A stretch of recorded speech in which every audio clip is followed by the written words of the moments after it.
নারায়ণগঞ্জের বন্দরে আইনজীবী সহকারী পরিচয় দানকারী শাহিদা ও তার স্বামী শাহাদাত সহ তাদের ভাড়াটে গুন্ডা বাহিনী কর্তৃক একই পরিবারের ৫ জনকে পিটিয়ে বাড়িঘর ভাঙচুর, লুটপাট ও তাণ্ডবের অভিযোগ উঠেছে। আলামিন নামের জৈনিক ব্যক্তি পূর্ববিরোধের জের ধরে ১২ মে সোমবার দুপুরে থানার রুস্তমপুর এলাকায় এই তাণ্ডব চালানো হয় বলে জানিয়েছেন ভুক্তভোগীরা। আহতদের মধ্যে মাহমুদা ও ফালানি বেগম নামে ২ জনকে বন্দর উপজেলা স্বাস্থ্য কমপ্লেক্সে ভর্তি করা হয়েছে। খবর পেয়ে বন্দর থানা পুলিশ ঘটনাস্থল পরিদর্শন করে শাহিদা বাহিনীর ভাঙচুর ও লুটপাট বন্ধ করে দেয়। রিপোর্ট লেখা পর্যন্ত ঘটনাস্থলে থমথমে অবস্থা বিরাজ করছে।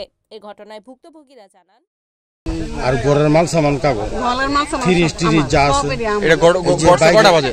এটা তোমার 10:30 বাজে। রাই আমার মোবাইল কিনে সব নিচে গিয়ে নিয়ে আমাকে ঘরতে বার করে দিয়েছে। কারা কারা ছিল নামগুলো বলুন তো। নাম এই সারা কিন দেখালে দিল না, এই সারা কিন একটা ছেড়ে আমার এই জায়গার মধ্যে। আচ্ছা, বাইরে যে এলোমেলো যে মালগুলো দেখলাম এগুলো কার? এগুলো আমাকে বার করে দিয়েছে। আমাকে সব বার করে দিয়া তারপর ঘর দখল করছে, ভাঙচুর করছে।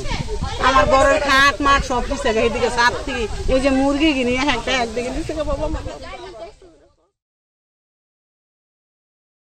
দৌড়ানি দিছে। আমার আম্মারে পেটের ভিতরে বড় চাকু দিয়া ঠেক দিছে। জিগায় দেখেন বালা আপনারা আশেপাশে লোক আছে আরো জিগায় দেখেন এই হেরা এই কামগুলি করছে। এনে গড়া ছিল, ওই যে অন্য গড়া ছিল, ওই যে দেখেন বালা খাম্বা বাইয়া বুইয়া থুয়ে দিয়েছে। সিমেন্টের খাম্বা সুবিধা লয়ে গেছে। আপনারা তো আইসেন ঘটনাস্থলে, হেরা জায়গায় টিন লয়ে গেছে, লয়ে যেতেছে। আপনারা উপস্থিত দেখছেন। কতজন ছিল ভাই? হেরা প্রায় ৫০-৬০ জনের মতো আইছিল। কোথা থেকে লয়েছে। অন্যদিকে ঘটনার সত্যতা অস্বীকার করে শাহিদা বেগম জানান, এই বাড়িঘর আমাদের।